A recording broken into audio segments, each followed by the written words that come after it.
Yeah.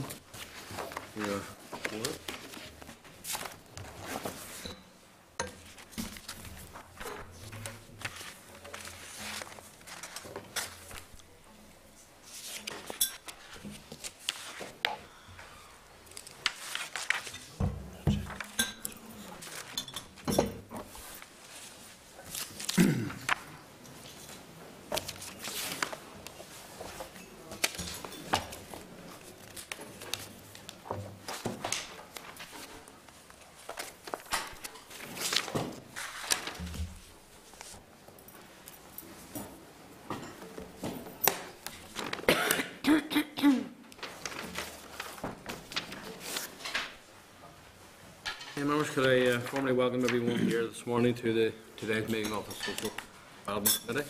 Could I just, as is normal, ask people to switch off their electronic devices, telephones and so on, and remind members of the protocols around the use of their electronic tablets. Could I ask any member to declare any interest relevant to today's agenda?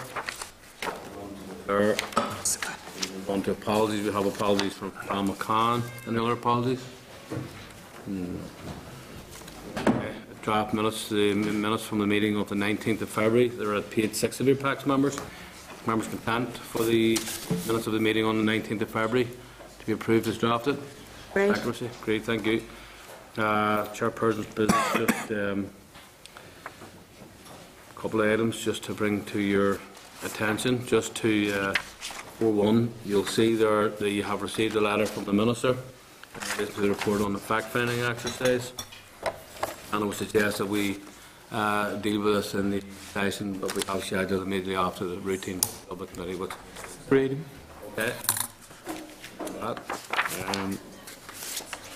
On page 12 of your meeting pack, the department has at the committee's request provided further information in relation to Rinmore stock transfer, along with a copy of an internal audit report.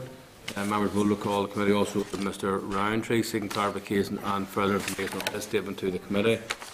Mr Roundtree's response is outstanding, and he has advised the committee office that he hopes to get that by the end of the week. If members wish to choose to have any discussion around that at the moment, we'll schedule it as an item on the agenda for next week to see if we can establish or receive anything further from Brian Roundtree. Members content to defer to next week. In terms of the stakeholders, in terms of the regeneration bill, you'll see there we have received 12 submissions from a range of stakeholders, all in response to our call for evidence on the regeneration bill.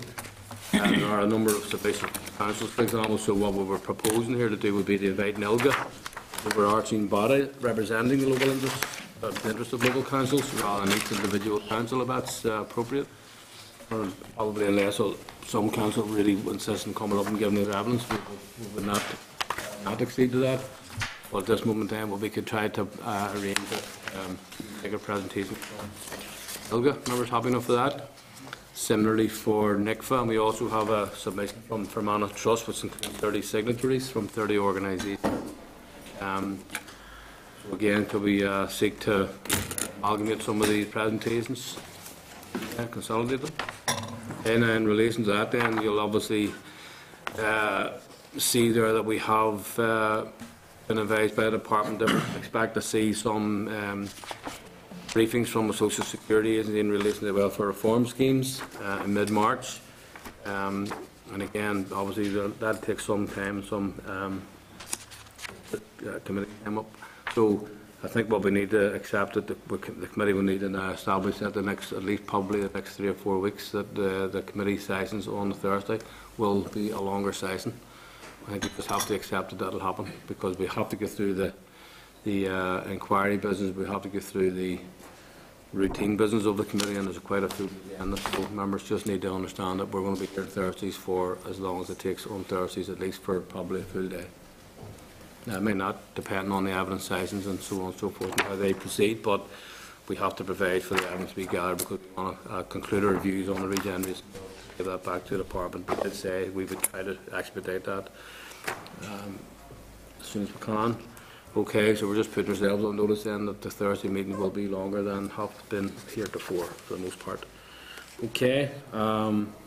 We, on page 45 of the pack there, you'll see a response from Social Security Agency regarding interviews under cause, and this was, the committee had responded to a lobby, I suppose, for a request from a individual who's been in ongoing correspondence with this department and others around PACE regulations for the conduct of interviews by the Social Security Agency. So we have that response, and obviously the agency has responded as appropriate. So at this moment in time, we have advised the correspondent to ourselves of response from the department. So are members happy enough to, please content to note the response? Okay, thank you. Moving on then to the next substantive item on the agenda, which is advising, supporting, empowering a strategy for the delivery of generalist advice services 2015 to 2020. It's the departmental briefing. We have Michael Donnelly and Harry Armstrong here to give us a briefing on behalf of the department. I formally welcome both to the meeting this morning, folks.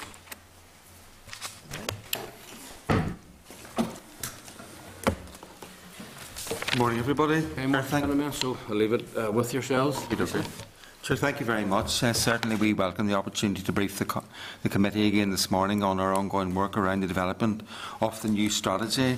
As the committee is aware, the strategy is really geared to guide the organisation, support and delivery of generalist advice services over the next 5 years.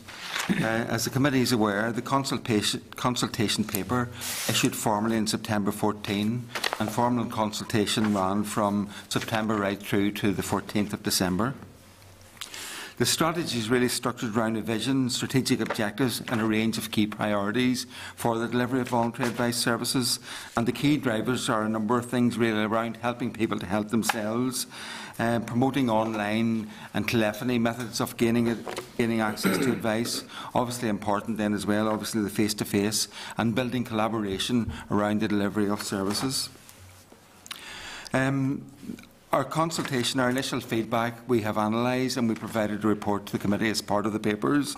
The department is pleased to see the broad support around the key components of the strategy, and we think that reflects, we did speak to a lot of people as part of our development work, and our whole approach was around doing things in conjunction and with people, so we're pleased to see that.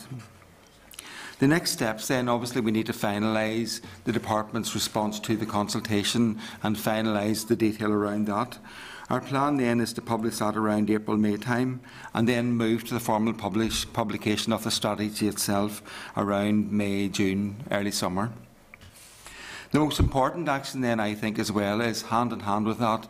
We in the department are really keen to see the development of a really good, robust action plan that will give life to the actual strategy and set out the actions that are needed to actually take the strategy forward and deliver it. And our plan is to have that action plan developed and in place around September 15. So, very much welcome any comments, and certainly we're very keen to take on board any views the committee may have. Thank you. Just a couple of wee points. I mean, obviously, I suppose there's two things. One is that you do talk about having a sustainable advice sector and talk about optimising use of existing services, or rather existing resources, streamlining services, ideally eliminating duplication, probably a lot of which we would all kind of share. You also talk about the pooling of resources and adopting a common system, but that actually tends to sound a bit like amalgamation or consolidation.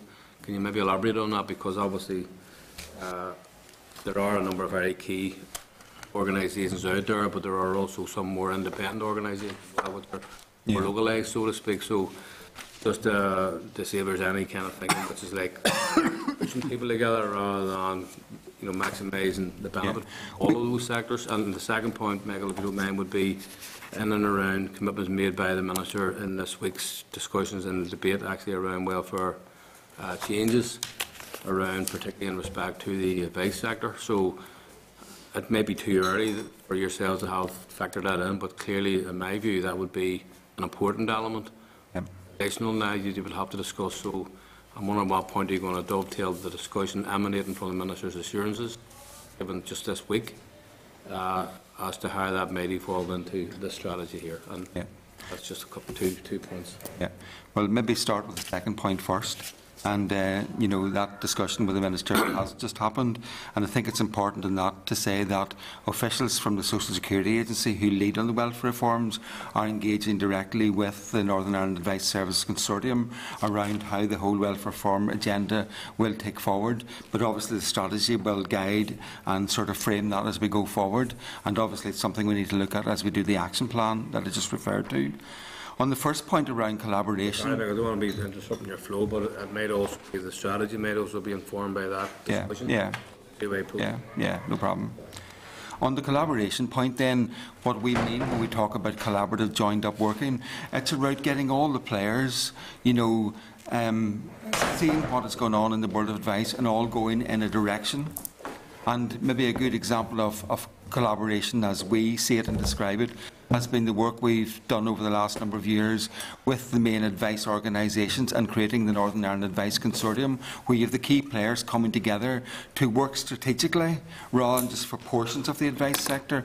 So we see that as important because we're about supporting the entire network and making sure that no matter where you are in Northern Ireland, you have access to good quality advice services. So we can't have one part of the network making really strong advice or advances, maybe other bits being slower. So that collaboration is around good joined-up service delivery that makes a real difference to the person on the ground. Okay, Mickey Brady. Yeah, thanks for the presentation. I mean, I think we're lucky here in the North. We have a very, very strong independent advice sector. And I think there's always been, in my experience as someone who participated in for many years, there's always been a willingness to cooperate. Absolutely. Because everybody's working towards the same end, if you like. But I think the issue for a lot of advice centres is resources. Yeah. And I think the feeling is that whatever changes come in terms of the new legislation, that advice centres are going to be put under more pressure, because any change, and this has been a feature through the 80s, 90s, and any changes, and more and more people tend to go to advice centre rather than go to the department. It's a simple fact of life. So I think it's to do with resources and, actually accepting that resources are going to be needed. And I think the Minister, as the Chair has said, seemed to express a willingness to sit down with the advice sector and actually discuss the issues with them. And I think that's to be welcomed. But there's no doubt that people are ready here, I think, for not necessarily for months, certainly to be a lot busier, because the sector needs all the support and resources that it always did.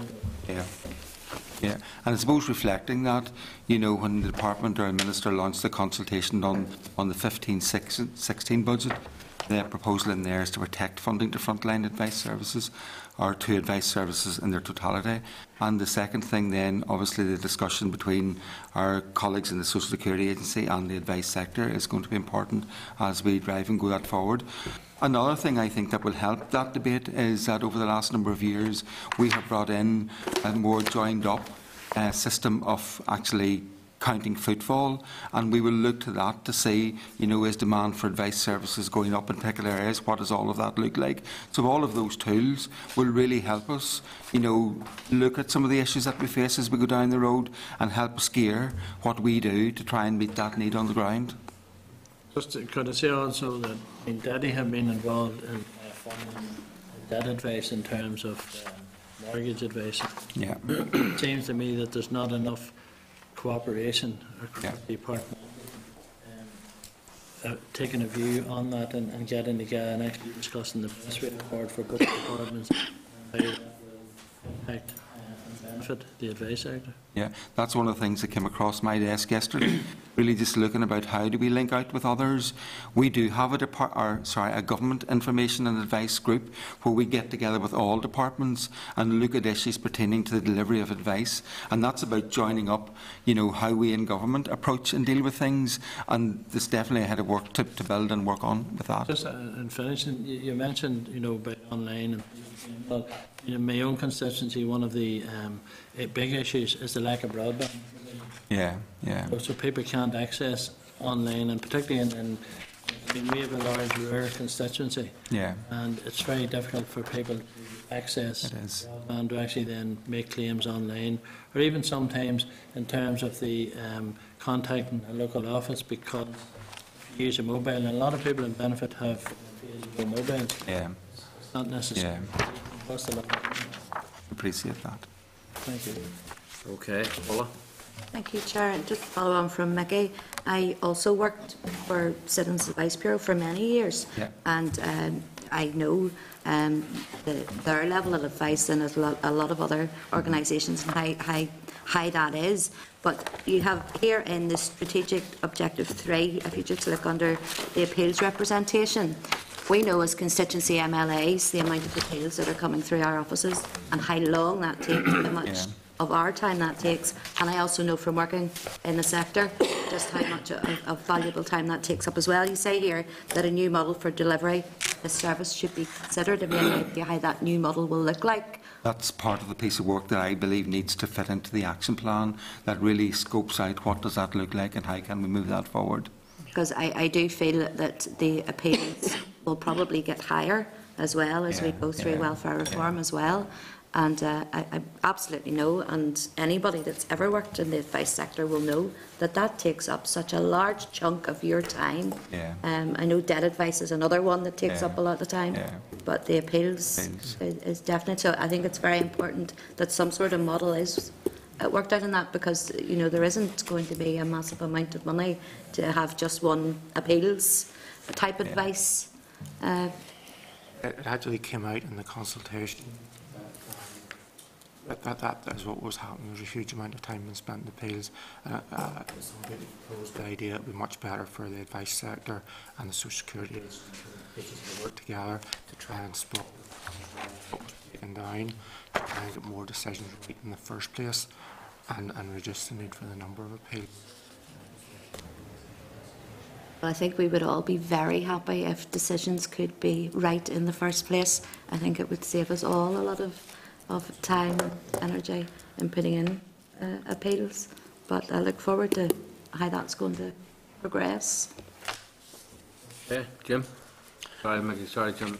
Sorry, it was You just want to make a back it point up? on the back of a saying, because, for instance, in your ECAB you have a dedicated appeals worker, Yeah. but you have 2 sessions running at the same time, one in Newry Courthouse and one in Ballabot House, where the appeals would normally be held. So it becomes extremely difficult for her to be in 2 places at the one time. Now, obviously, I've spoken to the Department of Justice about this and the appeal service, but I think that's something in general thought processes towards appeals that you need to be thinking about, because people need representation. That's the most important thing. But if the resources aren't there to represent them, it becomes extremely difficult. And it isn't fair on either the department in terms of the decisions that they're making. Certainly not fair. Yeah. Yeah. Sorry. Okay, Jim, sorry. Just a couple of points. Were you disappointed by the level of public engagement with the consultation? I asked that because I noted 3 of the public meetings you held, absolutely no one turned up. We probably were in some, but we were probably surprised there was a strong turnout in others. And we were keen to get out on the Most ground. were single figures. Yeah, well, you know, certainly in my experience of working in my time with the advice sector, this is the first time we were keen really to get out across the province. And in addition to the normal consultation methods and, you know, our making the paper available through all our normal contacts, we actually did these sessions out in local towns. The other point I want to ask you about, page 59, paragraph 20, talks about the 11 new councils will take greater responsibility for local delivery. Yeah. Is there a funding envelope with that? There's a funding envelope already in terms of the funding that the frontline services are already commissioned as of today, are currently commissioned by local councils, where the department invests 1.6 million, and then councils add further money to that, and they take responsibility for conducting those frontline services in their local areas. And that's what currently is happening. And is it going to be the current envelope simply extended over the 11 councils? Well, Or is there more money for them in it? No, the commitment given for 15-16 in the consultation paper is to maintain the investment in advice services. at the current level. Yeah. But will they have more to do? Like you say, though, greater responsibility for local delivery. Where's the greater The responsibility? greater responsibility will happen in April 16 when the regeneration functions transfer from the department to local councils. At the minute, we provide the frontline advice funding through a programme called the Community Support Programme, and we do that through like a contractual arrangement with local councils. But at April 16, that is part of the transferring function to the local council, so that reflects that. And do we know anything about the funding for that? That is part of the funding that is transferring from DSD to the local councils. So that's the 1.6 million.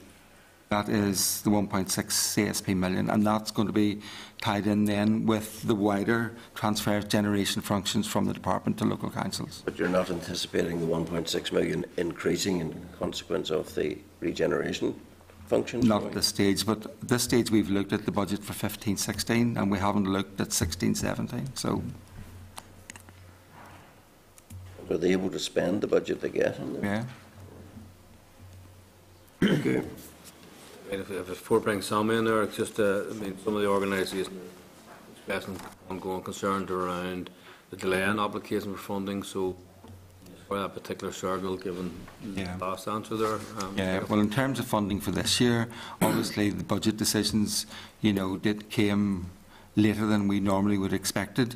But what we have been doing is doing the preparatory work and the background work, and we've been talking to the sector about what our plans. And I think there was a lot of comfort from the consultation budget the consultation on the budget around the intention to protect advice services for 15-16. Thank you. Dominic? Yeah. I'm trying to remember when it was in the old DSD committee we had the same discussion about advice services, etc. It was quite some years ago. But you know what surprises me? All of the themes that we discussed at that stage, the quality of the service, Yes. sustainability of the service, the cooperation between advice givers, etc. Those were all issues then, and still we have those as a kind of priority areas that we're looking at again. I mean, is there concern that despite the fact that we all pay lip service to this and the providers pay lip service to it, that you still do get people who build their own empires? I think we all know, even within some organisations, the quality of advice that you get in one office that they have will be totally different from the quality of advice you get in another office, let alone between organisations. And they still are extremely dependent. In fact, I think the last discussion you had with Jim there is an indication they still are just almost totally dependent upon public finance. During the consultation, was there any discussion as to why we haven't moved on from the kinds of issues that became probably 8 years ago? I suppose in terms of the consultation, what's pulled out is that those issues are still important, and that almost all people who responded still recognise those as key issues. I think when you look at the type of service delivery around a theme such as advice, quality, accessibility are always going to be issues, whether you do them now or whether you do them, and it's about the distance travelled. And, we have done a lot of work with our colleague or with our partners in the Advice Service Consortium around introducing a quality standard across all of Northern Ireland, because our interest as a department is that no matter who you are, no matter which door you walk through, you get a good quality of advice services. And that's what this strategy reflects and is geared to sustain as we go forward. During the consultation, were you getting any feedback as to the variations in quality? Either, well, I know not too many people attended the meetings, but from the feedback you did you get any alarming information about the differences in quality of service? No, there wasn't anything alarming, but I think there was the recognition, that quality did vary, so it did, which is brings about the whole idea of it just is recognised that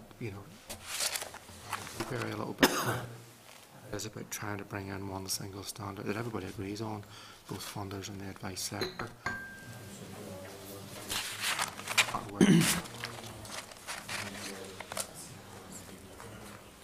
But it's well recognised and it's what people want as well.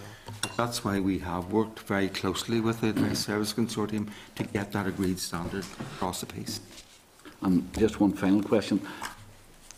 Given the amount of money which has been poured into the advice sector over the last number of years, and indeed the fact that some of them now have quite prestigious buildings, etc., and yet we appear to be nowhere near sustainability. I mean, there's still, I'd imagine, 95% dependence upon public sector money.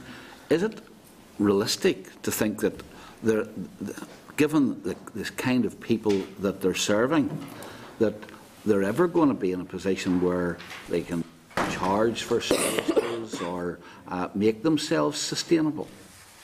That would probably be challenging given the client base, you know, people who need to access the services. And one of the ethos of the strategy is that no matter where you are, you've access to good quality service, regardless of your ability to pay for them. So it is difficult, but it's something we can look at. Are you looking back in again then, Roy? Yeah, I think Sammy's a very jaundiced view of the advice sector. The difficulty for most people in that sector, and as somebody who chased funding for 17 years before the local council actually then started to give some funding, and they only did that because there's matching funding coming from DSD. It's a simple fact. People chase, you get a cocktail of funding, you chase it, you spend a lot of your energy chasing funding, you should actually be doing the advice work. And certainly in my experience, the vast majority of advice organisations give extremely good advice. This issue about, you know, charging them, it up indicate the whole point. It's free advice and good free advice. The point I was making was that given the nature of the clients, if sustainability is one of the issues which is addressed here in the document, and I was really asking, given that you probably can't charge people because the kind of people you're dealing with won't have the money, then how do you, or can you ever make the advice sector sustainable, other than through ensuring that there's always government money for it? I think your jaundicee was, I suppose, compounded by the fact that you talk about people building empires. Yeah. And that having buildings and all that. People work long and hard. I mean, really, in our own case, we got a very, very good premises after a long number of years, again, chasing funding. We were in a house that had crows coming, falling down the chimney and all sorts. People need to go into an environment that they feel comfortable. And, you know, they need that kind of benefit, you know, and that's all to do with funding and provision. But there was a task force set up a number of years ago, which you might be aware of. The whole idea around that was to get mainstream funding for the advice sector. That didn't happen either. People are still chasing different pots of funding, and it makes it extremely difficult to be sustainable, because there are some very good advice centres have gone out of business simply because they couldn't get enough funding to keep them going. And people in those areas are losing out, and that's a simple fact. You know, so you need sustainable, but if you're going to be sustainable, you need proper mainstream funding to ensure that you are sustainable. And I think in terms of the sustainability agenda, the strategy talks about, you know, encouraging the advice sector to explore alternative forms of funding or other sources, you know, whilst at the same time recognise that those in need do need access to good quality service that are free at the point of need, and it's trying to get that balance. Why?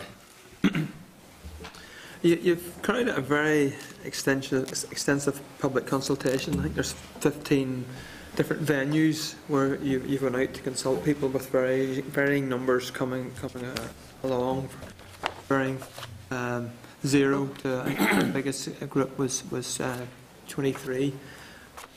So my question is, what did you learn from that very, very extensive consultation that you didn't already know from written consultations? I think what we learn is hearing from the front, from right at the grassroots.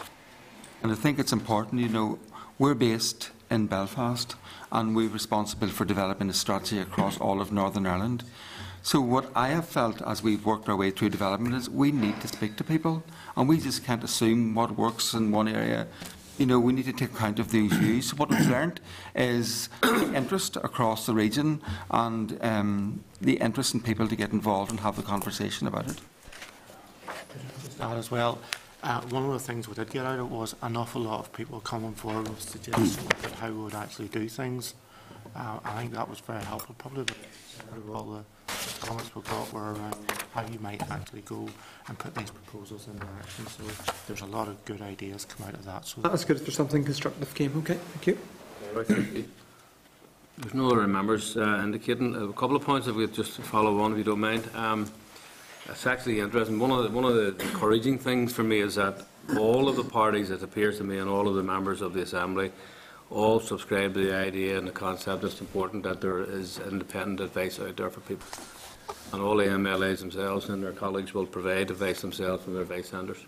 So we all know the benefit of having a very robust advice sector out there. In terms of your own strategic objectives and paragraph, I think 55, you're talking about the priorities. The priority being that the advice sector is involved in helping to shape policy in these matters.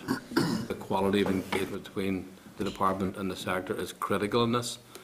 I wouldn't be at all surprised about the failure of people who turn up at public meetings around this issue, because people that you want to talk to actually go to somebody else for advice because they're more confident in those people that they go to for advice, because they seem to be more independent. That'd be my experience.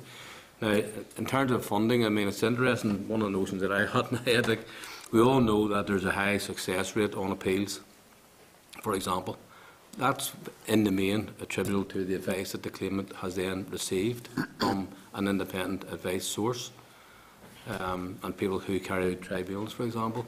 So it actually would be an interesting concept if the advice agency then was to give a percentage of the benefit accrued by the claimant, because that represents a failure of the department to properly assess somebody's claim. So there was some kind of a, I wouldn't say a penalty, but it would be an imperative on the departments to maybe get it right the first time. Chairman, in previous evidence, departments have said that on some occasions the problem has been that full information wasn't supplied initially and was subsequently, and that was part of the reason for a number of the appeals. That would be. It's not always the case No, that's that the appeal in and of itself is the reason for success. That's what I'm saying, because it just finished. I mean, that's what I'm saying. Like the most part, it's never like a complete black and white situation. You do know that.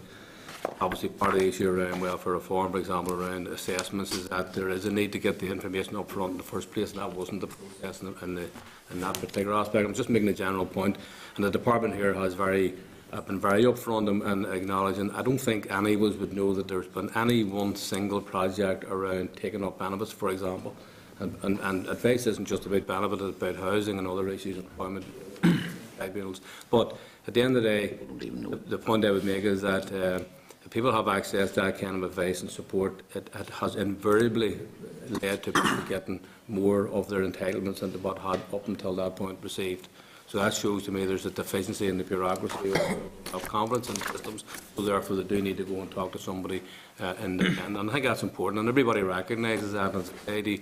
I don't think we could point to any single example of an organisation, even a small ill-equipped local independent advice centre or little community hall who has done a benefit uptake campaign that hasn't resulted in more money in the hands of those who had been entitled to it but not receiving it. So I'm just making a point that to underline the critical importance of the sector needs them properly not just supported but actually as a key ally and a partner with the government and the agencies to deliver on behalf of people that we represent. That's the point I would. Just very briefly, while we're discussing this new strategy of how to deliver generalist advice services, can you also give us just a very brief update of what the plans are to give specific advice to the wide range of people who will be assisting with the changes that are coming in terms of welfare reform, so that everybody who will be sought after to give advice will be well informed themselves? Yeah, that's part of the work that our Social Security Agency colleagues will pick up directly with the advice sector representatives, and that engagement's already ongoing, so that will be taken care of there. Okay, I mean, so I was just to say, I was underlining just the importance of the sector and the critical need for the agency and the department to actually see people in that sector as key partners really in this. They're not just an add-on, and I'm not suggesting you're suggesting that, but can't be seen that somebody would maybe get the tail end of the fund. Give them, they're a key partner in all of this. Any other comments, Michael or Harry, you need to make on? Probably just other to pick up on Gregory's point.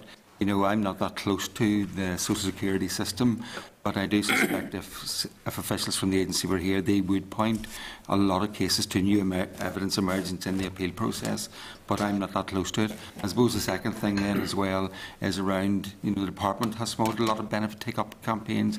Probably they make the call, one being one most people will know about, so we too are to the fore and trying to make sure that people do get the benefits they're entitled to. Appreciate that. Okay, so there's no other members indicating to speak at the moment, so I'm happy enough, Michael and Harry, that you've made your presentation. Clearly, members have raised a number of issues. They'll see their way into thinking of the terms of the strategy anyway. Okay. Thanks very much. Thanks very much, Nick. Thank you.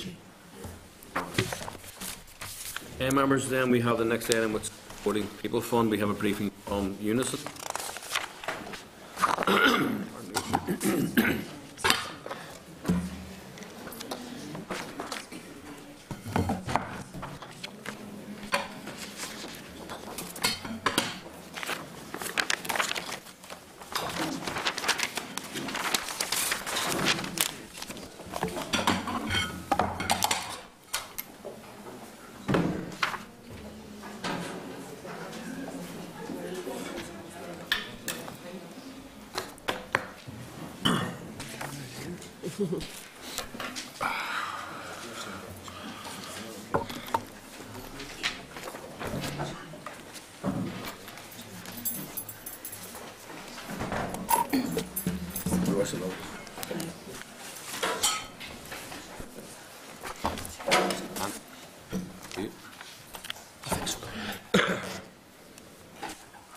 Okay, folks, so on that table there.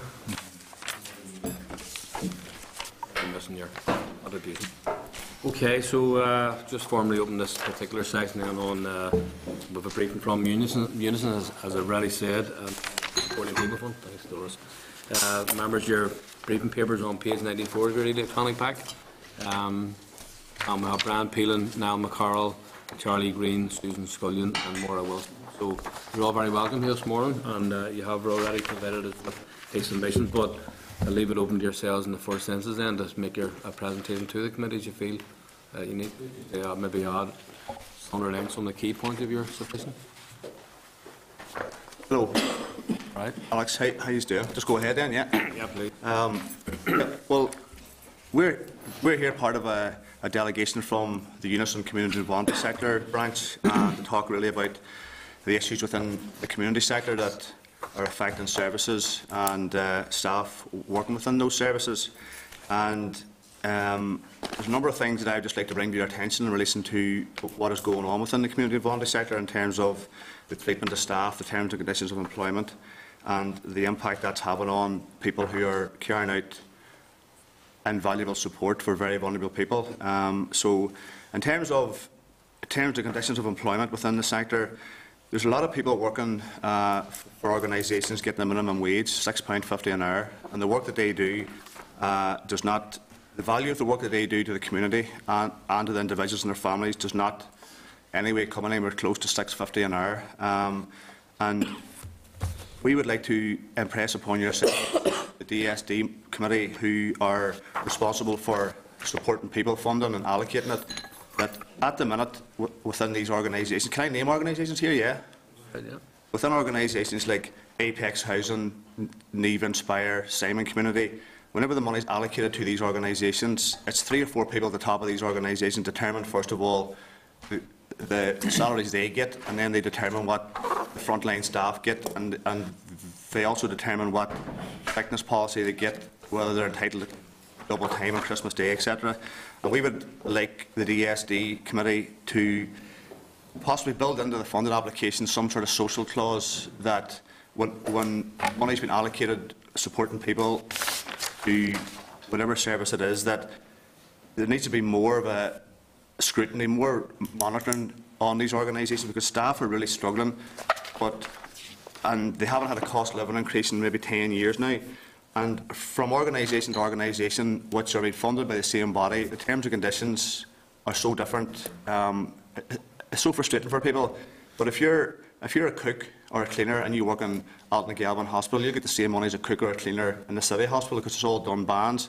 But within the community voluntary sector at the minute, that doesn't happen. It's left up to 2 or 3 people at the top of each organisation to determine what money people get. And so that's open to, manipulation or whatever word you want to use. And people are like, we're going to senior managers, HR departments, boards, committees, and trying to impress upon them that there needs to be, at the minute, the pay scales within these organisations start off at $6.50, and after maybe 8 or 9 years, you reach £7.80. But between time, people just get fed up, they leave the job, they don't want to work anymore for it. Like, the starting rate of pay in Sainsbury's is £7.81. Now, I'm not running anything bad about people working in the service industry, but is this committee and everybody who's involved in the community voluntary sector saying that the value of somebody who provides support for a young person who's self-harming on a Friday night, or somebody with mental health problems, or somebody who's got a history of abuse is worth $6.50, but somebody who works in Sainsbury's gets, $7.80, and far better terms and conditions in terms of annual leave and pension contributions?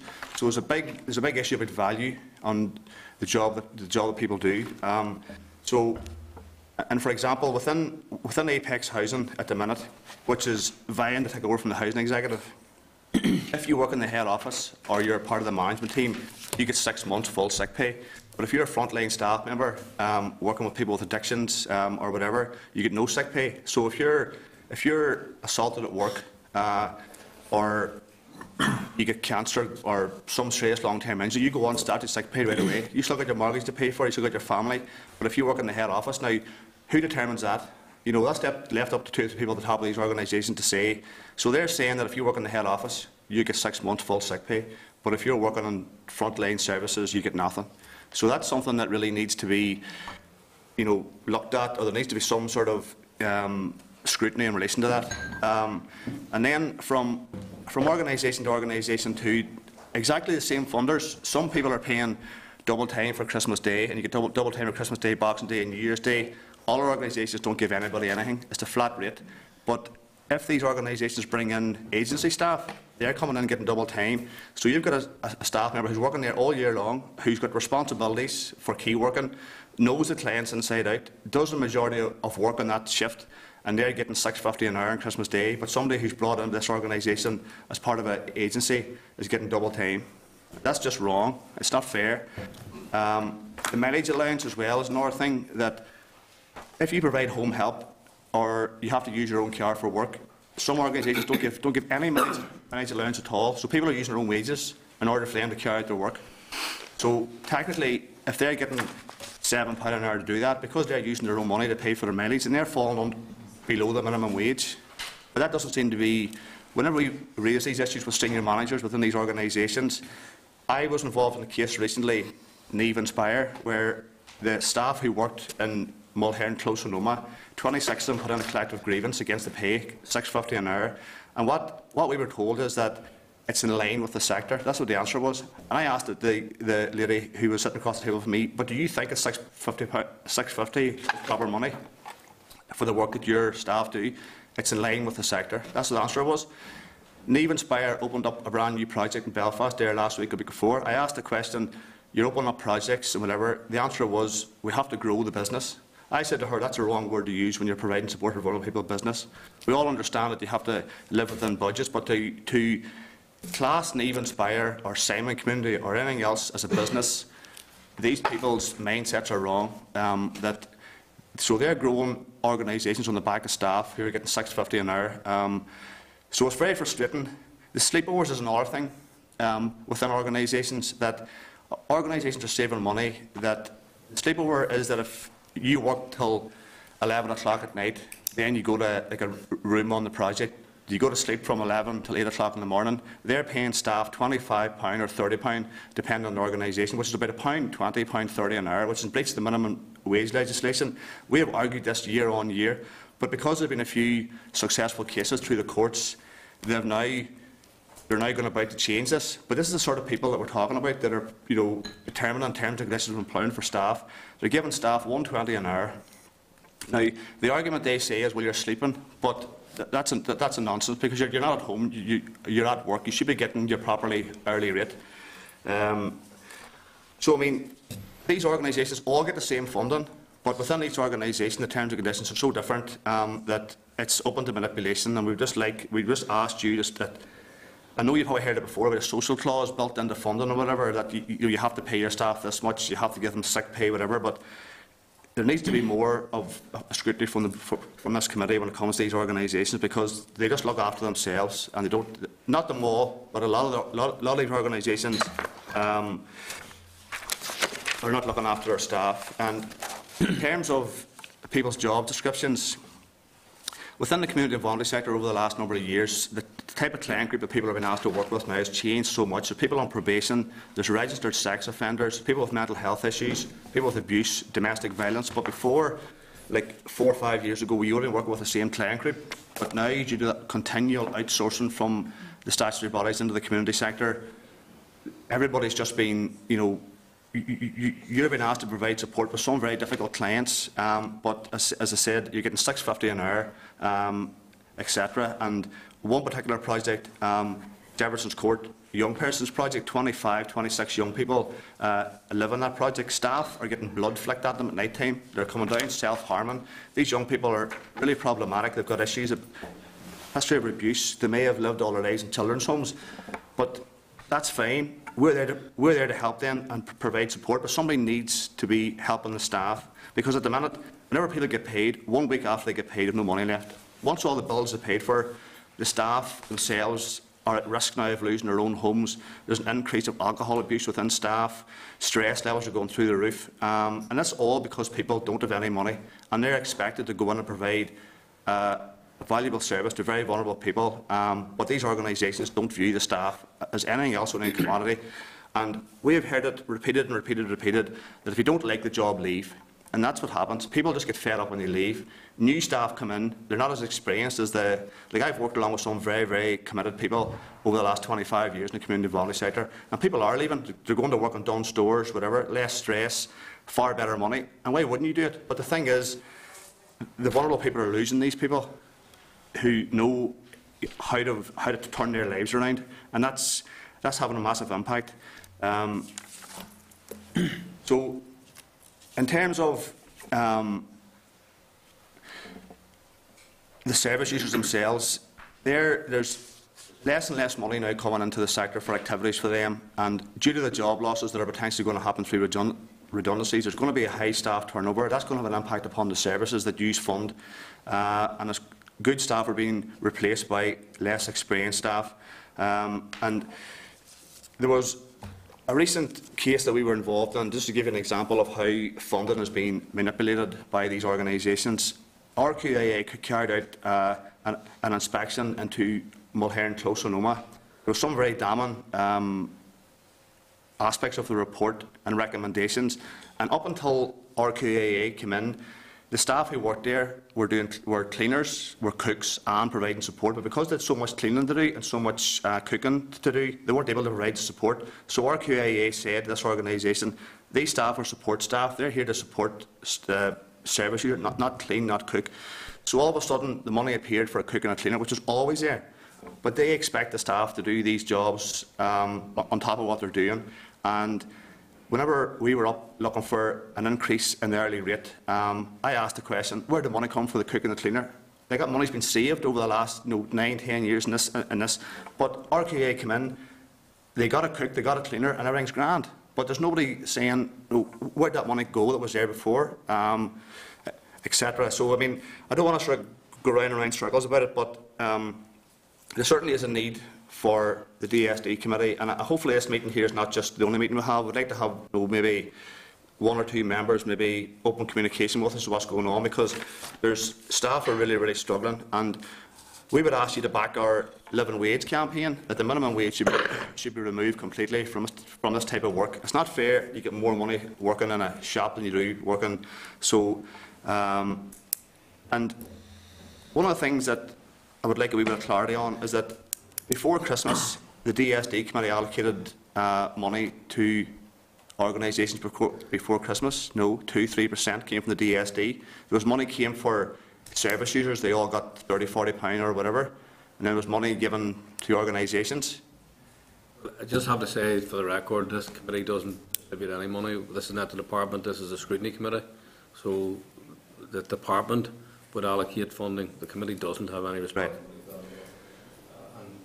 Well, I don't want to interrupt your flow. So no, I was just saying that money came from the DSD. I'm not sure which department it was. I'm not really up at that, and that's fine. But some people got a £300 bonus before Christmas based on money that was given from whatever department it was. And other organisations who are entitled to the same thing, the staff never even heard about it. They weren't even made aware of it. So why are some organisations, whenever they get money before Christmas, which wasn't recurrent funding, it was a one-off payment, just maybe to give staff a wee lift before Christmas or whatever, it couldn't be added on to people's wages because it couldn't be promised every year. So some organisations give staff £300, some £100, and other organisations we were working for, the staff never heard of it at all. So this money's we're just saying, who's looking after this money and what's given out? You know, it's not making its way down to the staff. You know, we just want you to acknowledge the difficult work that people are carrying out and ask for your help to prevent this inequality continuing for staff, you know. And that's all I have to say, really. I mean, I appreciate that. Does anybody else want to make a Laura, do you have something to say about Van Roos counselling? Yes, I'd like to address you all. Good morning. I just want to introduce who we are and why we need your help, basically, or why we're here to ask for your help. I'm here with my two colleagues, Elaine and Sharon, and we are here to represent the Independent Counselling Service for Schools, or the ICSS. We are the schools counsellors found in every post-primary school across Northern Ireland. We are a body of frontline professionals whose caseload is similar to the work of CAMHS, the Child Adolescent Mental Health Service, teachers and social workers. We are the frontline professionals who are often the first to pick up a sense that a young person is at serious risk of harm to themselves or possibly others. The frontline professionals who may notice the early significant mental health issues which often lead to a referral into medical services. We work with young people who have suicidal ideation or are exhibiting self-harming behaviours and who are classed as very high risk. We support young people through the difficulties of adolescence. Some adolescents have additional difficulties to deal with, such as anxiety, bereavement through suicide, family difficulties, family separation, peer issues, drug and alcohol issues, eating disorders, gender issues, and of course, their academic work. We support young people on the autistic spectrum with diagnoses such as ADHD, ADD. Our young people deserve the best quality service they have been receiving over the past number of years. Last year alone, we delivered in excess of 21,000 sessions across Northern Ireland. This service cannot be filtered or watered down due to a competition for and the winning of a tender. ICSS counsellors need to feel supported, fit to practice at a safe working level, and at the very least working to the framework for ethical practice, as dictated not only by their professional bodies, such as the ACP, British Association for Counselling and Psychotherapy, the Irish Association for Counselling and Psychotherapy, and the UKCP, the United Kingdom Council for Psychotherapy, but also by the Department of Education in their own handbook, a copy of which I have here for you today. The new service provider for the ICSS, in their stipulations on the ICSS counsellor, contravenes these ethical guidelines. As an example of this, the professional body's recommendation for counsellor client safety recommend therapists should see no more than 20 people per full working week. or 16 to 18 if the client group is particularly vulnerable. Our client group falls into this vulnerable bracket. Previously, we were well treated, working in a supportive and respectful environment, and enabled to work at the high end of this recommendation, treating 10 young people for a part-time contract of 20 hours. The new provider is asking the ICSS counsellor to increase their caseload by 60%, so that 16 clients are seen within this 20-hour part-time contract for the same salary. Essentially, this is a full-time workload for a part-time contract. This devalues the service that we provide. We offer, by attempting to pay counsellors what amounts to not much more than the minimum wage. Aside from this, the ICSS counsellor's job will have to be carried out in an almost conveyor belt fashion, as they will be required to cut down the time given to each young person in each session, 20% in effect. This is most difficult to do in a school setting, as we have to prepare a young person to return to a classroom environment after sharing some very intimate and upsetting details of their lives. In addition, our work requires detailed recording duties with possible safeguarding duties on any given day. No consideration has been made to allow time for these. We think we are in this predicament due to the fact that the Department of Education put out a tender for the ICSS contract and awarded their tender to those who offered a low bid in order to win the contract. In trying to find ways to cut costs and increase productivity, this is to be achieved at cost to our counsellors and, of course, in turn, by our young people. We deal with young people and their lives. We are not selling a commodity. We need to protect them, the very young, vulnerable people whom we serve. That is why we are here today, and that is why we are here to seek your assistance and support to rectify this untenable position we find ourselves in since the beginning of this new year. I also have with me a formal letter of complaint that we have compiled to our professional body, and that may give you some further insight into what's been going on. So we only have a few minutes. Martha, thank you for that, and we'll take receipt of that, and then we'll give it to all the members for their consideration after this. For members to speak, Paula, you wanted to make a... Yes, I just want to declare an interest as a member of Unison before members come in. Doris? Thank you, Chair, and thank you for your presentation, Chair. I think that what we've just heard is a very good reason why we should be protecting our public services. And I think we heard evidence, if I recall rightly, last year where there were similar concerns raised about the terms and conditions for people regarded as working in the third sector, if you like, the community and voluntary sector. And the examples given are I mean, I just think it's appalling abuse of workers, never mind the types of jobs, you know, the most vulnerable. So what I'm trying to get to, Chair, in terms of what the committee can do, but I do think there has to be some questions and information sent to the Minister in terms of the monitoring and evaluation of some of these contracts.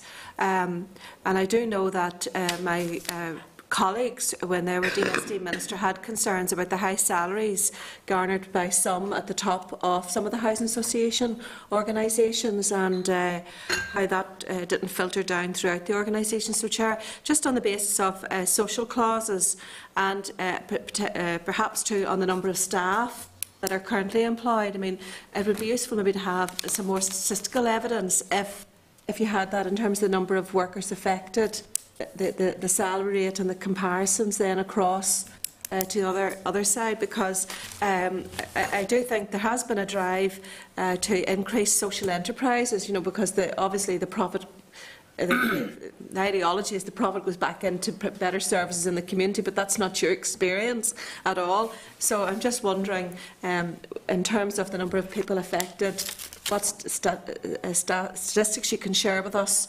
and how you would see the social clauses working into the system.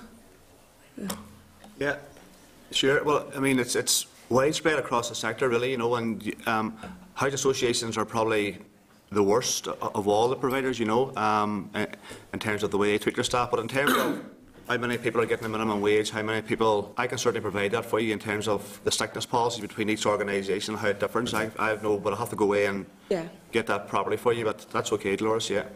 Chair, would that be reasonable then to have that presented to the committee later, and we could use this maybe a further inquiry, if you like? Oh yeah, well I mean, I just wanted to place on record because I mean it has been mentioned. I mean the committee, and I'm not saying the committee made any final determination on any of all this, and I don't want to be saying that to you, but certainly the committee was really amenable. In fact, we have had presentations from the sector around working conditions for employees in the laundry sector, so we've done that. We've had a door open to the sector, and I mean I convened a couple of meetings post those meetings outside of the committee with some representatives, and SIPTU colleagues were there as well. So I'm very keen to take that forward again. I have no doubt. I mean, the committee will decide what I want to do in the back of this presentation tomorrow. I'm just making a point. This committee was very welcoming to hear presentations and to engage with the sector. I'm not saying the committee agreed what they may or not do, but certainly the committee would be unanimously keen to probably fairly safely that will remain the decision. So I will just take in other members in order that they've asked to speak. I just want to place on the record, so you are at an open door. Whatever the committee might decide, it may be another thing. I can't speak for the whole committee, but talk with you and engage with the sector. Gregory. Very good presentation. Just there was an issue Maura raised about which appeared to be education related. I'm just wondering, was that taken up with the Department of Education or the Education Committee? It has, yes. Has it? Right. It was really Okay. In the recommendations from Unison, there's a reference to what I suppose has become this last 2 or 3 years anyway, a very controversial issue of the 0 hours contracts issue. What is your assessment of how many people in the sector are on 0 hours contracts? I don't see it widespread, but there's an awful lot of use of agency staff, which is probably, you know, by employing agency staff, they don't have to give them annual leave or sick pay and stuff. So organisations, any way that they can save money, they're doing it. But 0 hour contracts, it's not widespread, but it's very much a hidden thing. But we, in terms of, there's so many organisations within the community voluntary sector, as you can imagine, there's thousands. So we have a lot of information, but I'm sure there's there's advice centres out there, maybe, or community groups that are employing people on 0 hour contracts. But at the minute, it's something it's problematic, but it's getting the information. First of all, staff are very fearful to come forward and say they're on these contracts. That's an issue. There's an awful lot of bullying and intimidation goes on. And I know you probably think all unions say that, but it's true though, that if you raise your head and start talking about your terms and conditions or whatever, a 0 hour contract, then you won't get the extra shift. You won't get your annual leave when you request it, and you'll be pushed out the door and things will be difficult for you. So the 0 hour contract thing, it's an issue. But in terms of how many, that's something again we could probably provide at a later date, Just, I take it then, because there's, on the survey, it seems to be basically a GB survey, is that right? Well, there's the North's in there as well, but... just to see, yeah, well, there's a number of sort of quotes from people who've been surveyed. There isn't any from Northern Ireland. There is. There's one. Yeah. I must have missed that. It's just on the recommendations. You'd said, I know you said that it's hard to get because people won't, for obvious reasons, outline it. But you'd said that your view was that it wasn't widespread. But in recommendation 6, it says it's prevalent. Yeah, well, the person who done that document wasn't me. So that's a UK-wide study. So obviously it's in some areas and some councils, maybe in Britain, it's probably, More widespread than here, is that what you mean? widespread. Well, again, let me get back to you on that. I'm sure it's something that we can provide as part of a follow-up document, you know. Okay. Okay. All right, thanks. Thank you. If I could say something to the committee. I mean, we meet today, and the politicians here would all be aware that on March the 13th, the trade union movement is marching. Primarily one of the things is because of our concern and opposition to the Stormont House Agreement. Because what we have is an economic climate there were cuts that will follow from those decisions, and no one's denying there's not going to be cuts because government departments now are scrambling and saying, can I cut here to save that cut there and make the deal, etc. So there's a lot of that going on at the moment. So that's the climate. The community volunteer sector, it's a sector I actually know quite well. I came in, I was a journalist for 20 years, and I launched a magazine called View. And out of that work in View, which is a community volunteer magazine, I then started to do some work for Unison. I know it very, very well.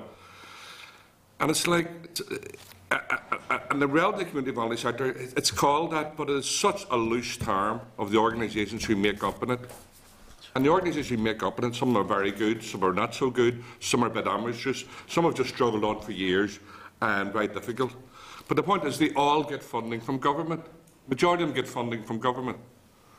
So it's a bit like when people avoid or evade tax or whatever, they do it because there's loopholes. And what I'm saying is the DSD committee has to, I think as a key responsibility of it, is to scrutinise how this money has been awarded and how it has been spent. So when we talk about a social clause in a contract, we think that's a very reasonable demand. We think that would benefit everybody. Because whatever happens here, socially, if the present climate continues, and I see it continuing, you know, and I don't want to be coming here with a depressing message, but suicides, people at harm, etc., we're going to be seeing those stories in papers, in newspapers, in TV stations, on the Nolan show, which I'm sure you all listen to. Those stories will be pouring forth. And the people they're going to blame, the politicians. And they're going to blame the politicians. Without a doubt they are. And that's people look for quick solutions, quick, who they say. And I think it would be this argument, because what we're asking is something very reasonable, very moderate. What we're saying is that we would like to work with the DSD committee and how we could have closer scrutiny of this sector. And the people who are doing a good job, that's fantastic. We're not out to harass, to chase, to name and shame people, but the ones who are not. And just one last example. I met an organisation recently, Sure Start. They're funded. And they operate under the Dry Arts Project in Dungiven and Limavady. And they used to have, well, the majority of their staff used to have 5 sick days a year. That's all, just 5 sick days a year. And at a Christmas do about a year ago, they reduced it to 2 days. Right, 2 days. Like, that's the reality, 2 days. I bet there's no one in this room has that condition of 2 days. When I asked the whole management team met me, I was up there on my own, met the 5 of them, and I asked them, are you on the same scheme? And they all said yes. Now, I couldn't prove it, but I would doubt very much so. Why would you be a manager in set conditions that would just give you 2 days sick pay? I mean, it wouldn't make any sense. What's the point of being a manager and you've got the funding in front of you? I'm not talking about corruption or whatever. I'm just talking about the way it works, the system, the way it works in a lot of these organisations. And it will continue to be like that. Either you don't care and then it continues, or you say, well, we actually have, as a government body, we have a responsibility how funding is administered, and we're going to look at this much more closely. And we will bring you the reports. The information you asked for, as Niall explained, it's very, very difficult, but we're quite willing to compile that if you will work with us, because we think it's an issue that, whether it's 6 months or a year away, this stuff is going to get worse out there. You know, there's no doubt about it. The community volunteer sector has so many people at the moment who are on protective notice because they're not sure if they're getting new funding, the new funding rounds. That's right across the sector. I have about 8 or 9 organisations at the moment who have been in contact with me, and it's very difficult for me to do anything because they're all in funding. If their funding stops, unless they get to secure new funding, the people are out of a job. And these are skilled people who have dedicated 14, 15 years, but I'm not up here to put a sob story. I just know it's tough out there. I think it's this committee, as well as other people's responsibility, to scrutinise how money is awarded and what are the criteria that's put into tendering contracts for conditions. And 650 in 2015 or 630 is a disgrace. We should not expect people to live in that. That's Mr. Chairman, there was some detailed discussion of a Sure Start there. I just wish that he put on the record I'm a committee member of Horizon Sure Start. It's a different Sure Start, but nevertheless, I just want to put it on the record. Okay, Roy, thank you. and sorry, Roy, do you know what the Sure Start programme? Do you know what the staff are, what wages they're on? In I don't think we need to go into each organisation, what level it's on. I'm just curious if you... I don't want to be picking out any individual organisation. I know now it's managed directly by Bernardo's. Okay. It's important to use examples to illustrate your argument, but I don't think we need to stray into starting to name organisations, because it's actually then they won't be here to defend themselves. So if they've been adversely referred to, we can clearly illustrate and underpin the arguments that people want to make, but just let's not start using organisations. Roy, you were up next to speak anyway. Oh, okay, right. We were given an example of supported housing where the support element wasn't really being provided because there's so many other ancillary duties that were have to be looked after by the staff, the cleaning and the cooking, etc. And then suddenly it was resolved.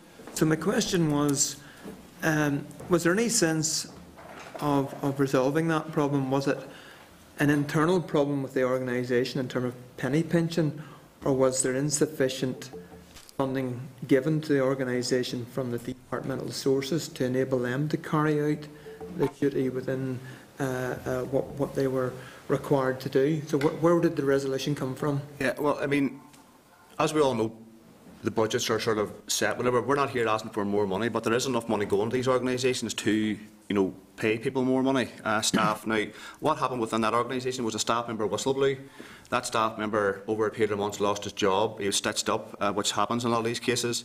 RQIA came in and they set these recommendations. Now, at the minute, they have the project in Omagh has moved out of recommendations. The support has been provided.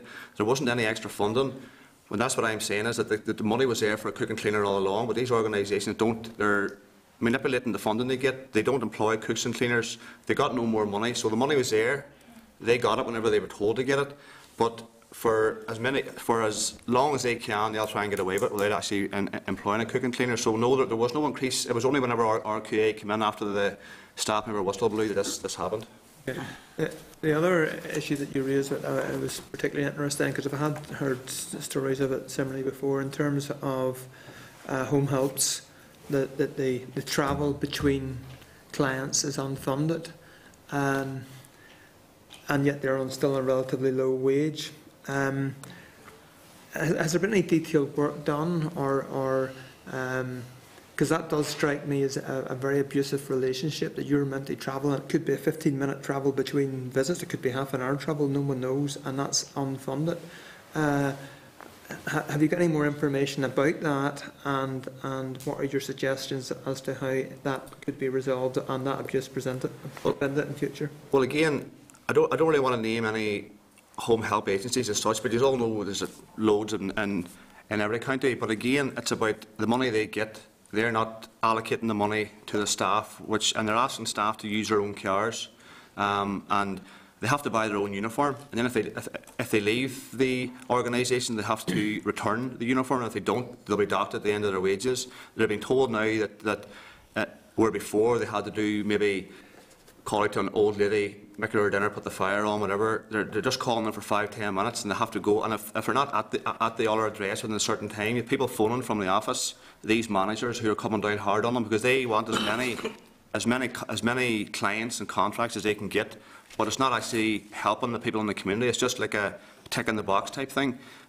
So the support being provided is being hampered by the need to move on quicker and quicker.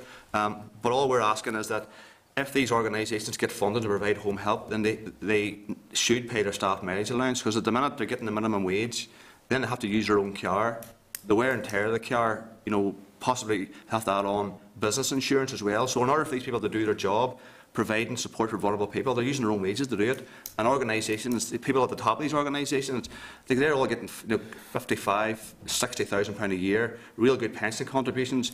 But the people at the front line are just like, they're just a commodity. There's no value placed on their role within these agencies. Mr. Chairman, one of the points that has been made earlier on is that people that talk with some of the organisations are on very, very large wages, and just as has been said, very lucrative pension schemes provided for, etc. The one thing that strikes me, many of them are also registered charities. Is there anything which is there is a responsibility of this committee in terms of charities? Is there anything that we as a committee could be doing to ensure that such charities are more equitable in terms of how they look after their staff, so that a small number might be benefiting to the extreme, shall we say, whilst other staff members suffering?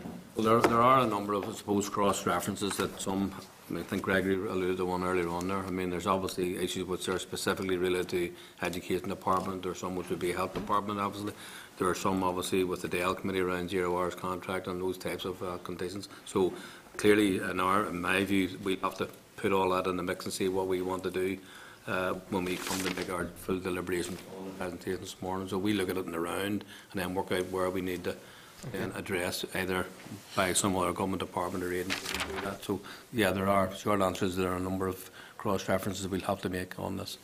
Alex, just to ask Susan to say a few words. Somebody she's come all the way down here today, so Triangle Housing. Good morning, committee members. My name is Susie Scullion. I work for Triangle Housing as a support worker for adults with learning disabilities in Ballymena. Going with the agenda, I'm going to start my presentation with ongoing pay cuts. As a support worker working for Triangle, our start-off salary is £14,075. This is £7.31 an hour. This is regardless of our duties and the environment we work in. This includes challenging behaviour and administered medication. Our wages are capped at £8.43 an hour. That's whenever we get to our top line. We get 8 bank holidays per year. We're supposed to get 12. 4 of these are taken off each employees to make allowances for Christmas Day, New Year's Day, that kind of thing. Sleepover allowances, which is 25 hours, 25-hour shift, is we're on call but off duty from 11 p.m. to 7 a.m, which is £34. That's £4.25 an hour, so we can be woke up at any stage. Last year we did not get a Christmas party or alternative £25 Marks and Spencer voucher. As the company were making cutbacks, our managers went to the Roe Valley for all expenses paid. As a support worker, our sick package is 1 week's full pay, 1 week's half pay per year. In the event of us being off due to work-related injuries, an example of this would be assault from service user due to challenging behaviour, or a back injury due to manual handling. This stands. Triangle do not offer packages for staff. They're told that they have to claim off them. Management and head office staff receive 6 months full pay. Substandard terms and conditions, our working conditions. We do not have an office to work from or a private area for breaks. The hall we use for base is a building funded by the National Lottery for service users' recreational use. Confidential information is told in this area and is not very private for this type of information and professional phone calls to be discussed. This area is used for staff breaks. These consist of no breaks, as service users use the hall, which they're well within their rights to, but don't give staff the much needed time out required on a 14-hour shift. Breaks are regularly disrupted with other bodies needing support to access housing, example fire alarm testing, OTs, family visiting. Our sleepover arrangements. We co-share with a service user with poor personal hygiene. This service user regularly urinates on the floor and smears faeces on the toilet, forcing staff at night to go to a locked building if they need to use bathroom facilities. Staff are known to wash in these toilets with no shower facilities. This is unfair to staff, and we feel it we are invading the service user's privacy in their home. This was actually brought to our manager, and they joked about us using a commode or a pee bottle in the staff bedroom. The shifts of support workers required to work in the project I work in. A long day starts at 8 a.m. and finishes at 10 p.m. Staff are asked to stay on for sleepovers or to do wake and night duties after these shifts. This is a common occurrence, a regular occurrence. Sleepovers is 10 a.m. until 11 a.m. the next morning. Staff are regularly asked to stay on for meetings and in-house training, which could be 28 hours plus before we get home. The rota is given out to managers at the manager's discretion. Sometimes we only get six days' notice. This gives us no time to arrange family life. As a support worker, we get 12 weekends off a year. If we have special occasions, we are told to swap the weekends or we can't go to the occasion. That's family weddings, whatever. On occasions, we have to work our sleepover into the Saturday morning, and that's still classed as our weekend off. We do not get our 11 hours rest between shifts. I've personally worked 3 long days, Sunday, Monday and Tuesday. That's 42 hours in 3 days. Legal documents have went missing after incidents of challenging behaviour. That's assault of staff that were supposed to go to the trust or RQIA. Increase in work, high workload and stress. Recently, staff-client ratio does not meet tasks or the needs of service users on shift. An example of this would be 4 people with mobility issues. That would be wheelchairs or rotators to 1 staff member. That includes toilet and everything. Vulnerability of staff adding to stress in the team. This is lone working. Recently, we had a service user resettlement from Muckamore. At a staff meeting, we had the behaviour team attend and spoke of this service user and how he makes up allegations, leaving us as support workers very vulnerable. The service user made an allegation which resulted in a highly valued, experienced staff member leaving due to the lack of support and communication from service management, with an issue that could have been resolved there and then, as another member of staff was present and gave a true account of what had happened. This was clearly ignored by all parties. Staff had expressed to management how vulnerable we felt. It could have been any of us. I personally was on the sleepover that night after this had happened, and I had told my manager that I didn't feel comfortable doing the sleepover, and she told me to go into the service user's house and get myself a cup of tea and lock the door. That's what I was told. A few days later, a note was left in the communication book to say if staff did not feel comfortable working with this service user, they were to take another staff member. No extra staff were put on shift, which made this impossible to do, as we have 17 other service users to sort out. Staff asked for 2 to 1 to support this service user. We were told that there was no funding and it was ignored. Lack of respect for line workers. Within the past few months, we were told by managers there would be transfers within our staff team to another project, where the needs of the service users are completely different due to new staff starting and lack of skill mix. At the start, these transfers were supposed to be permanent. After a follow-up, we were left to brew over this over Christmas. This was in November. After a follow-up meeting, it was decided by our area manager that these transfers would be 3 months duration, rotational for all staff members. Any staff member on both projects concerned does not see the rationale of this, and management stated that our flexible working may not be honoured. Any staff from projects concerned, right. Staff feel that this is a complete break-up of hard-earned trust and working relationships formed over a period of time. Both service users and their families have voiced their concerns. These are ignored as well. These transfers will affect our work-life balance as shift patterns are different, and it's like starting a new job. The area manager stated that she was digging her heels in even more from the reaction of staff and that they would be happening regardless. It takes time to build trust and stuff with our service users, and what they're doing is ridiculous, because for 3 months I work somewhere and I build up a rapport with the client. I leave in 3 months and then somebody else new comes in. They're not getting the consistency. Things is going to be missed for them. So no consultation was given. A staff member was told outside the toilets that she was going on the 1st of March, 1.5 weeks' notice to sort out her stuff. Health and safety. PPE equipment is not made available. This includes gloves, aprons and overshoes. Staff have requested these have been told by managers that it makes the project look too much like a hospital. Yesterday I heard a horror story of a colleague that had to go into a bathroom that was clouded in faeces, and he went to his manager and asked for shoes and she said no. So that there's like health and safety, yeah. So obviously he had this on his shoes and that was it. So challenging behaviour. We are not MAPA trained. If a service user attacks us, we have to use respect training, which does not protect us.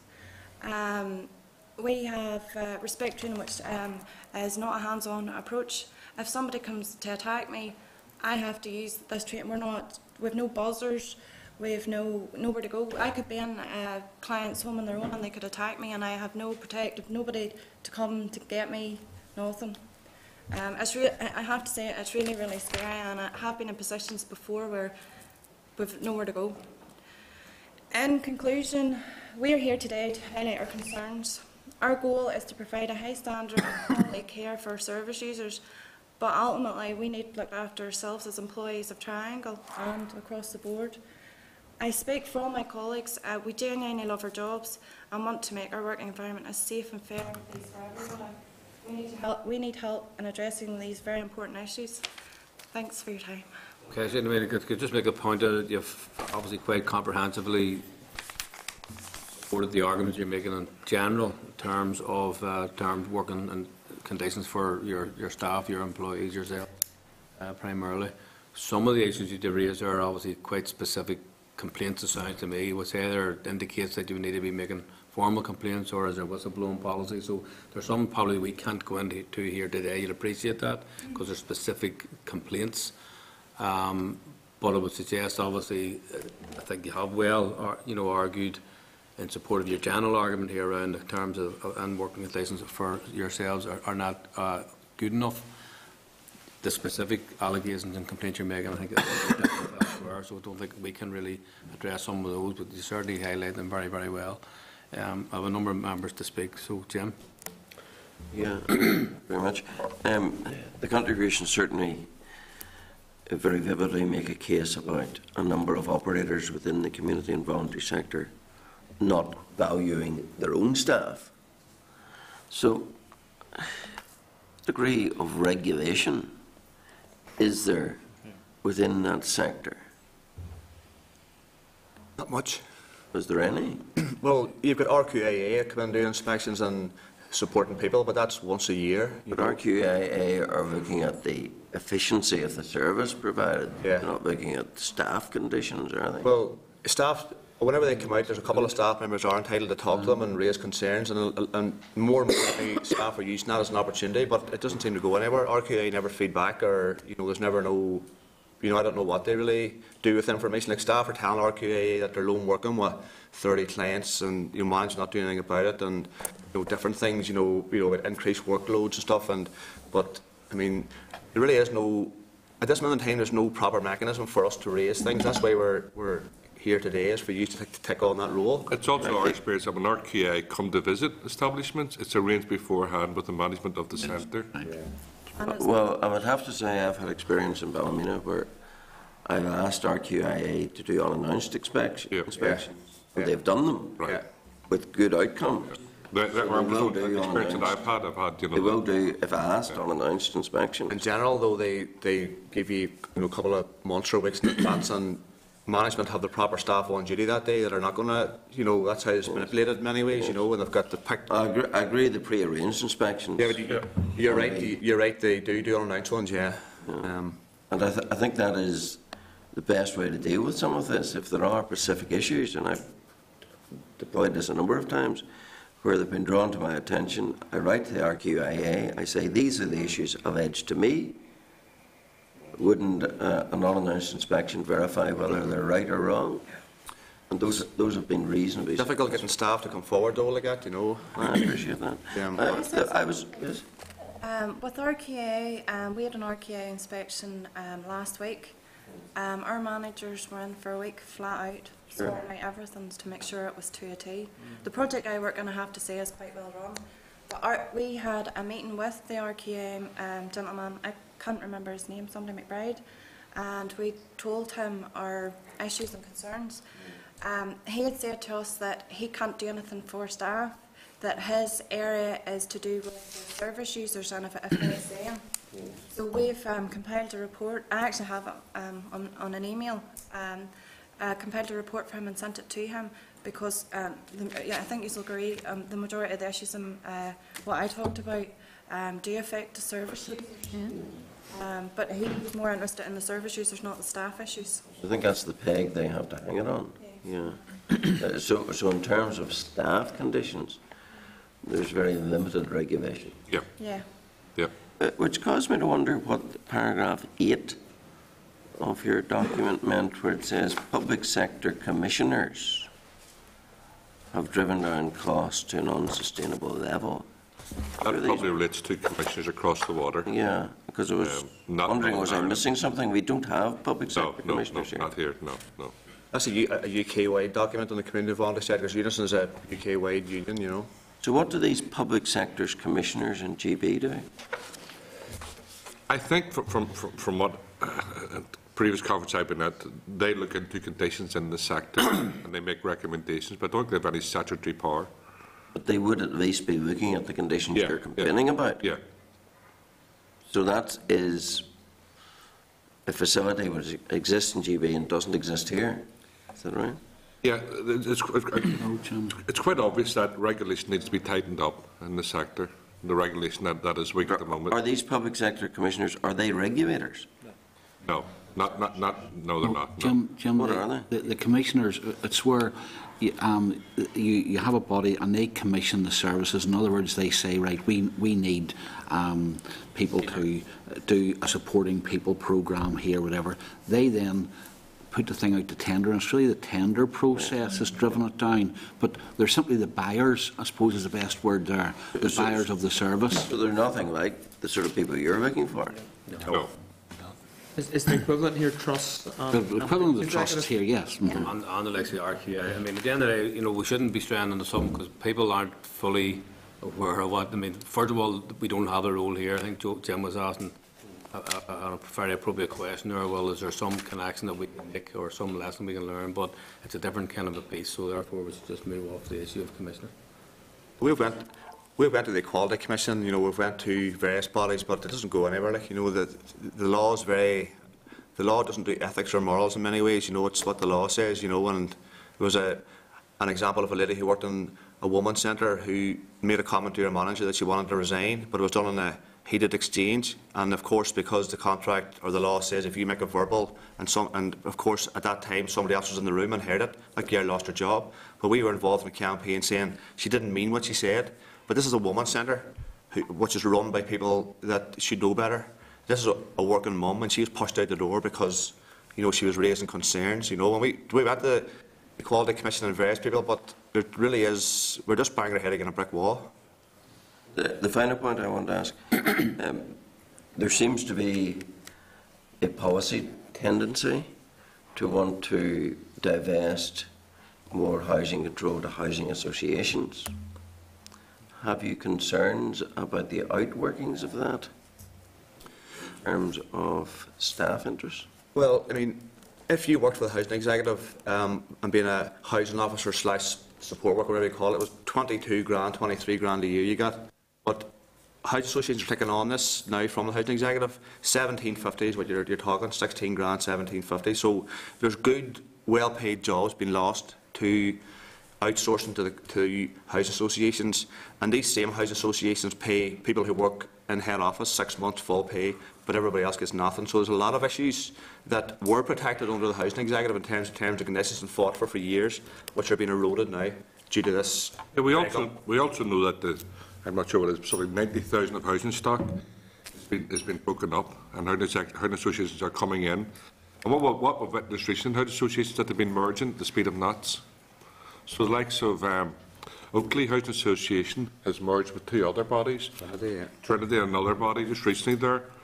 So it's like a super housing association, because they reckon that by doing that, they will then be able to claim for a bigger part of the housing on offer.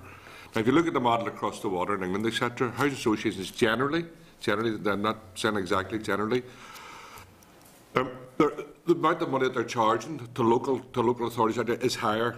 It's always a bit higher, the rent's a bit higher, and it will go up.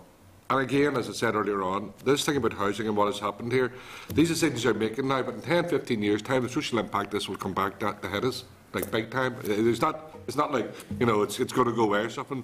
So yeah, we have deep concerns about the breakup of the housing executive, which wasn't a perfect body, but it was a public body. And breaking up into housing associations, well, a lot of them have a private mentality, which is fine, but in terms of people who need houses, things don't always converge. Just to make a point, Brian, there's no decision to transfer all of the 90,000 properties into housing associations, so that's not a policy decision as of yet. I think it's in process, so you would agree? No, I don't agree.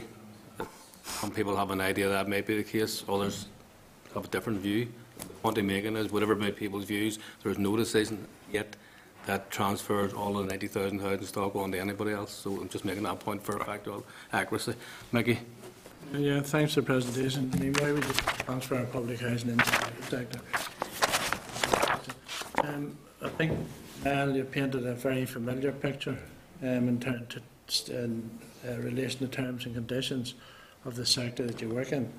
I mean, in my own area, the Southern Trusts were actually outsourcing carers because it was much cheaper for them to do it than in-house, because the people in-house who had negotiated through the unions good contracts were entitled to holidays, were entitled to double time, so it was felt presumably easier and cheaper to outsource to private, which is, you know, it should not be done.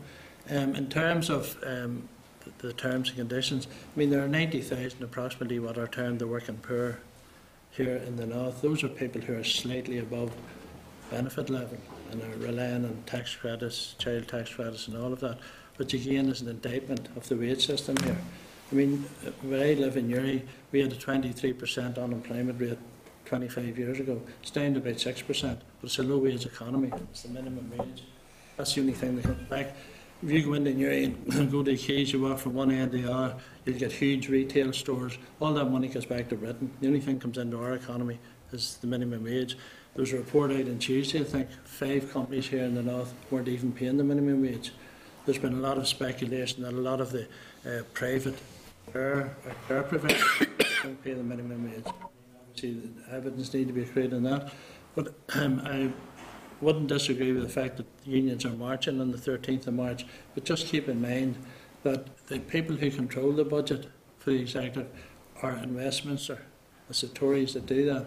They've taken approximately 1.3 billion off the block grant in the last 3 to 4 years. So as long as people are aware of that, because obviously we get X amount of money and you try and do your best you can with it. What you're talking about in terms of terms and conditions, I absolutely agree. But if you look even at carers who are at home, they get approximately less than a half or a third of the minimum wage. They save the government here $3 billion.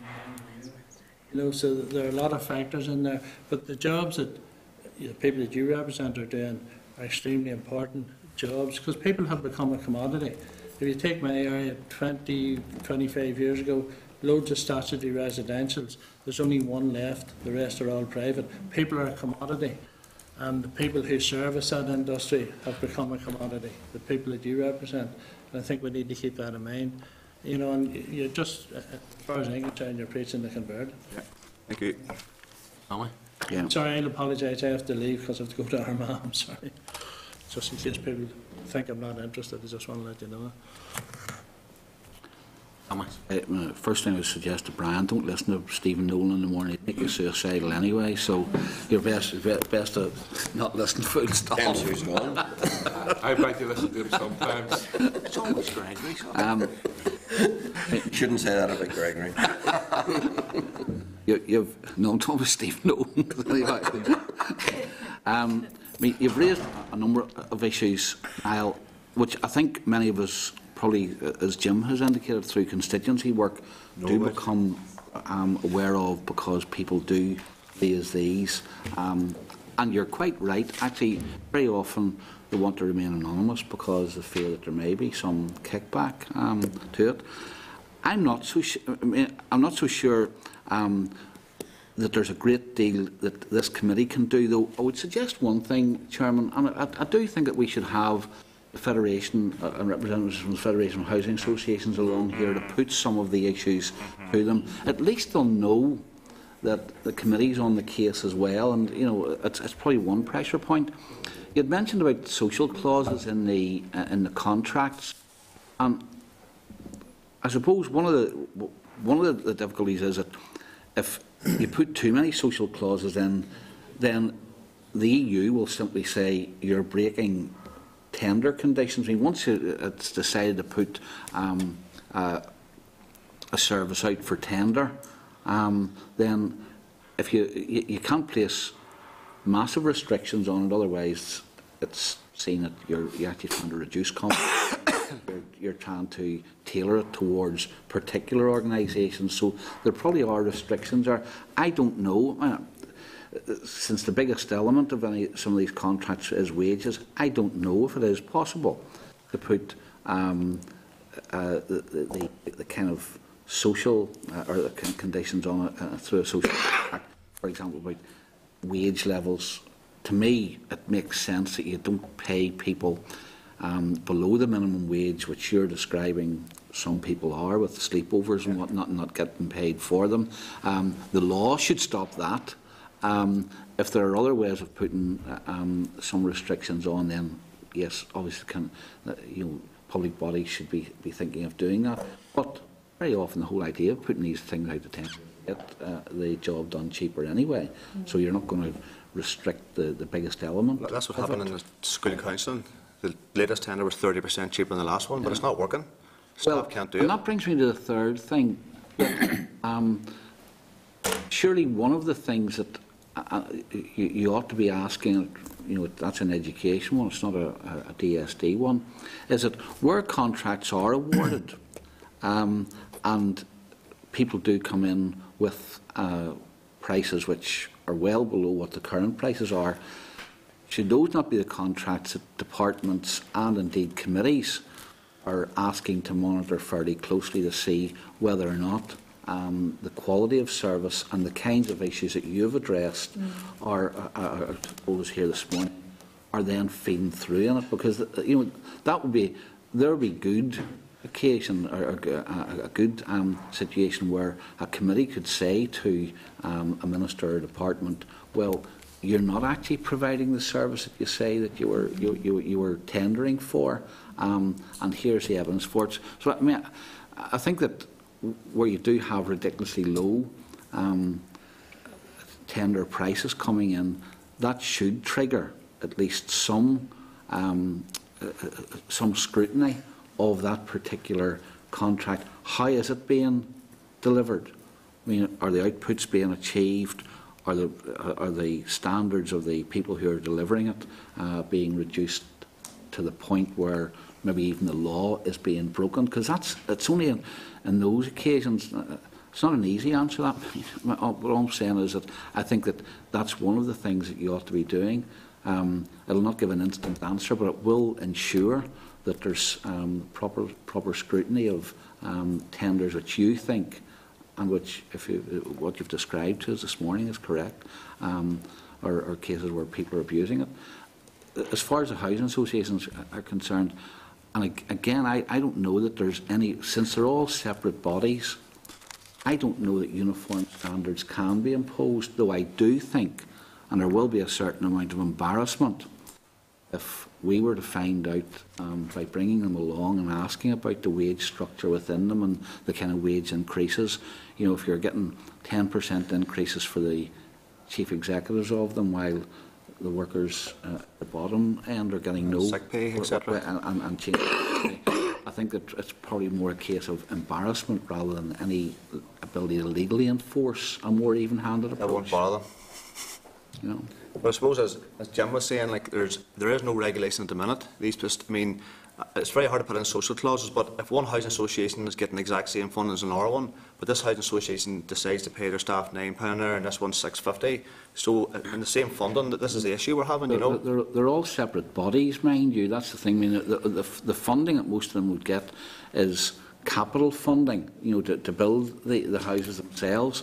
But how they then run their own organisation, it's just like I own a shop and Morris owns a shop. I can pay whatever wages I want and he can pay whatever wages he wants. You might get a different quality of service in each of the two shops, but I don't think that, given that they are separate standalone bodies, you can impose uniform wages across them, you know. But I doubt whether the guy in the sweet shop, two sweet shops analogy, would be getting government funding for that mission. No, what I'm saying is that the funding is more for the capital end of it rather than for the supporting people funding those for supporting staff, and that's the issue. You know, this is the main sort of crux of our argument. You know that again, that's public tender. Yeah, and that's. I mean, whenever these organisations are putting in a tender, are they saying they're paying their staff this much, but in reality they're not? Well, they won't, because all they will be tendering for is to provide the service. How they provide it, you know, if some of them can provide it in a more labour-intensive way, then they may be paying less wages per person. Others maybe doing it in some other way might be have a totally different cost structure. So nobody asks about the cost structure. It's about what is the outcome. This is what you're expected to deliver. How you deliver it will really depend upon the organisation. That's how it's got to be. That's the issue, isn't it? Okay, Paula and then Stuart. Thank you, Chair, and can I apologise for missing the start of your presentation. Chair, if you'll just indulge me for a very brief, as Vice Chair of the Health Committee as well, because a lot of these issues that have been flagged up that weren't to do with, maybe contractual issues with staff or great effect of, or something that we should have before the Health Committee, most definitely, especially what Moira and Susan have to say. So I would be definitely advising of that. And just on the point of the RQIA, I mean, I heard you say, Susan, as well as Moira, but especially Susan, about issues that definitely affect that service user, the likes of manual handling, infection control, all of those issues where we have vulnerable people, and what a professional has set down, whether it's their OT, their physio, their social worker, whatever it might have been, to say this person requires assistance of 2, this person requires assistance of 3, this person requires. It's set down by someone who's made a professional judgment, taken hours upon hours to come up with that professional judgment, and then is totally ignored by the housing association. So that's definitely a big matter when it comes to health, but it's also a matter for us with the supporting people, because the ethos of supporting people is to support those people to live as independently as possible, whether it's in their own homes or whether it's in a care facility. So there definitely is a breach there of our funding and what we're trying to do, so it definitely does come into that as well. And another point that with Moira as well, you know, you touched on issues to do with safety. There's also professional integrity as well. You know, I would assume in those 20 hours that someone is supposed to provide that service, where's the time for supervision?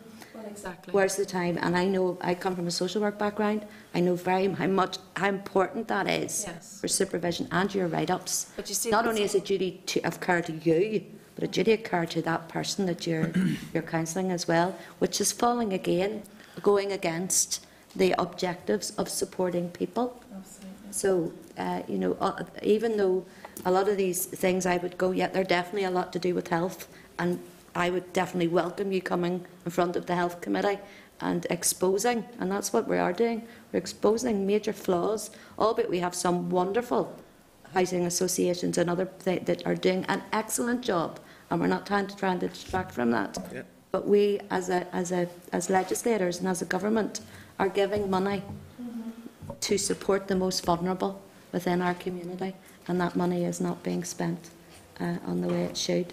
So I definitely want to see this be investigated further, both within this committee, but I would ask that you write to all those other committees, because you say education, DEL, health are all affected by this, because it needs to be exposed. Yeah. And I think that's what that's what we're doing here, because especially in DSD, it is definitely breaching the ethos behind supporting people. There's no doubt about it. Stuart. Sure. And again, thank you for your comment, the stories which you've heard, and as Paul and others have said, you've raised issues that fall both inside and outside the DSD committee. And you've raised what I consider to be a challenge both to us and to the DSD in relation to how the Supporting People programme is delivered to give value for money for the most vulnerable people to receive that resource. But you've also raised a challenge to yourselves, because there are many of the issues which you've raised which are very important trade union campaigns, and they are in respect of employment law, individual employment rights, and in respect of representing not only yourselves but the clients that you serve in issues like the RQIA. And I've had a very long and very arduous battle with the RQIA in relation to private sector nursing homes, and they don't really, in my view, deliver at all as an organisation, and therefore I would encourage you to constantly challenge them and as Mr Alistair has said, to demand that they make unannounced visits, because your members and your work colleagues have a right to have that done, and just keep lifting the phone and whistleblowing, because it's the whistleblowers that make the difference. But there is a challenge to the trade union movement, and that is for shop stewards and for representatives to actually listen to the members and to take the issues forward, to represent them internally inside the organisations, whether it's in grievance or disciplinary matters if you've whistleblowed and you get dismissed, to articulate those issues, attend board meetings, go to the commissioning bodies, which quite often, again, not necessarily DSD, go to the commissioning bodies in health, go to those public meetings that only 2 or 3 people turn up to, and make your voice heard. I'm very supportive of all the work that is going on. I am pleased that you acknowledge that the budget overall is limited. But what we need to see is a fair distribution of that in terms of wages and in terms of the key resource being delivered to support the people in the places that they're actually living in. So, going back to the issue of whether we should put some sort of clause into the contract, Sammy has made reference to whether some of that could contravene European tendering law. I don't know the answer to that question. But again, I think that's an area which needs to be pursued. It's a valuable campaign, and certainly the inequity of people earning large sums of money compared to people in that sleepover room or delivering care to an individual is very stark. But I think we shouldn't lose sight of the fact that it is also important that organisations recruit the best professional individuals to and but what we need to do is making sure there's value in respect of that. That's rather a comment rather than questions, but I do support what you're doing, and I continue doing it. Thank you. Okay, there are no other members. Can I just kind of put the case on it in a way? I mean, as I said in the opening remarks earlier on, this committee has given an open door to yourselves and other of your colleagues some time ago to deal with this matter, to put a spotlight on, particularly as it was paraphrased in terms and conditions for workers in the voluntary sector. And I think you've heard from the contributions from everybody this morning, a lot of people would share a lot of your concerns. Okay, so take it as a given, and the committee would be very welcoming to hear more about what you're saying. What I want to do again, as I had done before, and I met people outside of the committee, didn't go anywhere, but I mean, we met, and to see if we could take something forward, because there was a dichotomy around the retention of public services in the public sector, as opposed to either describing it as outsourcing or giving work to local public sector. There was a dichotomy within the previous delegation that came here, and I understand that, I understand the tension. So what I want to do here, and make this proposal to yourselves, I'm prepared to, with Kevin, myself, the clerk here, to sit down with yourselves afterwards with a representative group of yourselves to work up a set what I would call some terms of reference, so as this committee can have a formal proposal, so as that we will look at it. We'll work with you. We'll welcome to yourselves here. We'll share your concerns. Some of the issues do cross into different departments, and that's all very well. We did deal with, as you know, we did deal with the whole question of contracts, for example, for in the likes of an executive and other public bodies. People going in very much on a low tender, couldn't deliver, and that led to all sorts of problems. So we share the same concerns. I'm prepared to sit down with you, not today, obviously, but we'll agree through Cavan here at time. We'll sit and meet. And then on the basis of that conversation, I come back and put a proposal to the committee, agree in terms of reference that we'll have a look at it, working with yourselves, putting a spotlight on us, in and around the key principles of procurement and social clause within that, terms and conditions for workers and employees, the services which have to be delivered and protected, and regulation thereafter.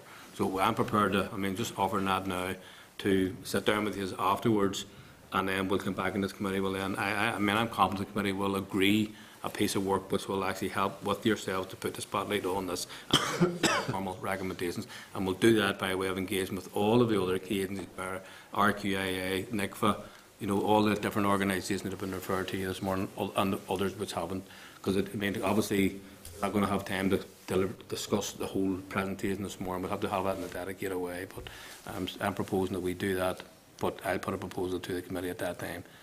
Okay. Chairman, rather than finish up on an air of agreement, can I just, while we've got Unison here, express my disappointment that the strike action on Monday, I believe it's misguided. I don't think it's going to get another penny for anybody here in Northern Ireland, and probably will be damaging. Well, we're not going to start on the whole debate, but I was going to one, Brian. I'm quite willing to. You referred about I won't have time to on tempo. We are all mature enough and adult enough, and did refer early on to strike, and I wholly support your right to strike. Maybe even be on a picket line somewhere, I don't know. But whenever you talk about the unions opposing, whenever the unions say they oppose something, I met Nick Ig a fortnight ago, including representatives from Unison, and they confirmed that they hadn't even considered key aspects of a Stormont House agreement. So would it advise if you want to oppose something, you actually might want to spell out what it is you oppose. So I'm just making that point because you raised it, I didn't. Okay, so we're not going to have any more discussion on that, but it's a 5-party agreement, the Stormont House agreement, by the way. You're all around the table. So, no. Lady at the corner, just one more wee thing, and that's it. Emma? Okay. Getting away with it. No. You can't forget about it. I work for First Housing, and I work in Staples Young Parents Project, and on site we'd have a creche facility. So it's homeless young parents would be free support to, and most of them would be single and have very limited, no family support. Something wise anything. A lot of the girls and the young fathers would have appointments to attend, work in partnership with social services and that, and they would be asked to attend therapy and all different kind of assessments, and they need childcare in order to do this, in order to get the children back in their care, etc. It's ongoing. But our creche wouldn't have a core funding, so we're always fighting to get funding in. Also, the creche, we would bring a lot of programmes to the project and help the young parents can attend and get an education, progress and enjoy and achieve throughout their lives then. But we depend on the creche, and it's really, really hard to get funding from, we can get the funding for the programmes, but very few programmes will fund the childcare. So we're just asking that it could be considered that the DSD would maybe look at releasing some kind of funding in an ongoing way for our creche. So just for the support for the young parents too. Okay, well, look, thank you.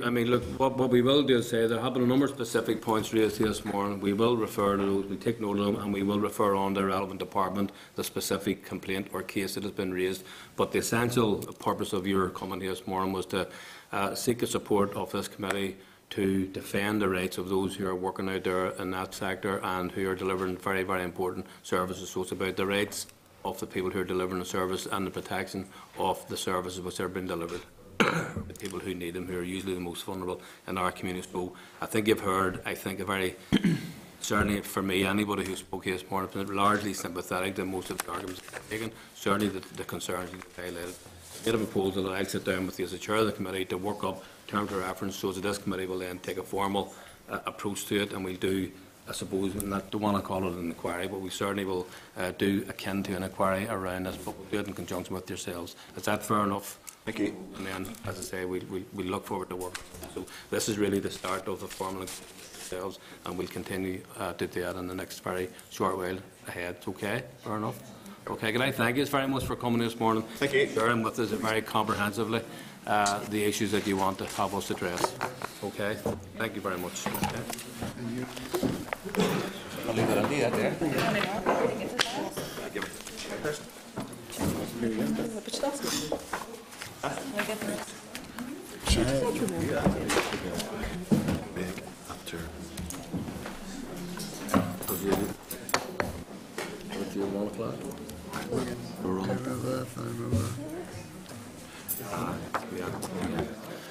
Okay, members, we have.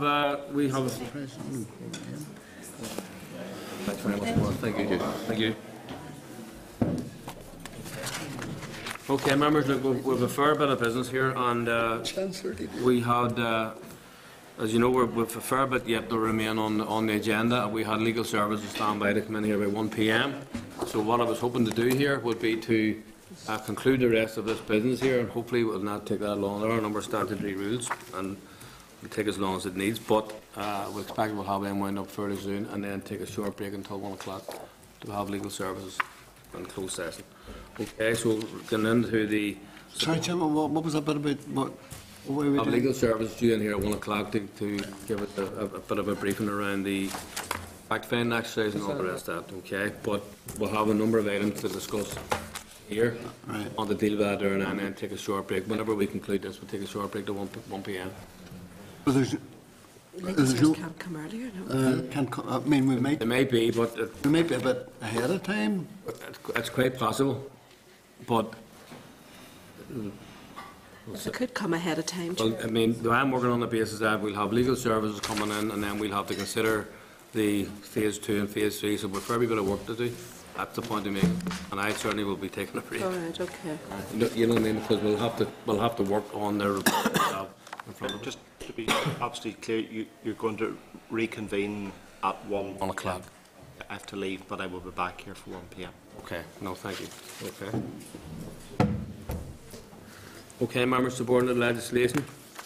Let's go through these. The first one, the SL1, is on page 116 of your pack. And this will be subject to negative resolution. Just as quickly go through them as possible. I mean, just take it that people have read these and understand what they are. So, I mean, are members content that the rule be made, the SL1? Security. Okay, thank you. The SL1, the automatic enrolment, page 122 of your pack. Members content, the rule be made. Thank you. The child support miscellaneous and consequential amendments regulations. Members content, the rule be made. Thank you. The SL1 occupational pension schemes. Again, members content, the rule be made. Great. Okay. SL1 job seekers allowance. Members content, the rule be made. Great. SL1 social security low earnings and threshold order. Members content, the rule be made. Great. SL1 social security pensions flat rate accrual. Members content, the rule be made. Great. Thank you. Social security revaluation of earnings factor order. Members content, the rule be made. Great. Okay, thank you. Statute rule SR 64 pneumoconiosis workers' compensation. We considered this on the 5th of February, and members were content the rule be made. So, on that basis, I'll read in the motion and the record that the Committee for Social Development has considered the statutory rule SR 64 pneumoconiosis, etc. workers' compensation payment of claim amendment regulations NI 2015, and subject to the examiner of statutory rules report recommends that it be affirmed by the Assembly. Agreed. Thank you. Again, SR 65. Again, this was considered by the members on the 5th of February, and we were content the rule be made on that basis. Then I read in the record that the Committee for Social Development has considered the statutory rule SR 65 2015, the mesothelioma lump sum payments, conditions and amounts, regulations NI 2015, and subject to the examiner of statutory rules report recommends that it be confirmed by the Assembly. Okay. Moving on then to correspondence, you have the memo on page 198. Members, content for the memo to be, for the correspondence dealt with as per the memo. Great, yeah. Great, yeah. Forward work programme, page 280. Members agree with the forward work programme as drafted. Anything under AOB? Nothing under AOB. It may, well, if that, obviously we've concluded on the business. Is there a possibility of getting legal service here for 12:30? Yes, there is, Chair. Well, I think in fairness to Stuart Dixon, he asked explicitly, would it definitely be 1 o'clock? And he was told it was, and then he leaves on the basis to come back at 1. If we can make contact with him and it suits everybody. Could he be contacted now, possibly? Yeah, we can. I don't know if he was leaving the building or. No, I don't know. No idea. But I'm just reaffirming, we likely have a fair wee bit of business to discuss, so we will be here for a while. So. Yes. Most of us have other businesses. Yeah. In the constituency.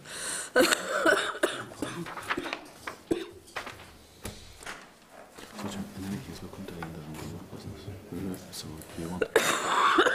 My predecessor. I mean, we're formally at the end of these proceedings. Yeah. So that's. This is the Northern Ireland Assembly Committee Room.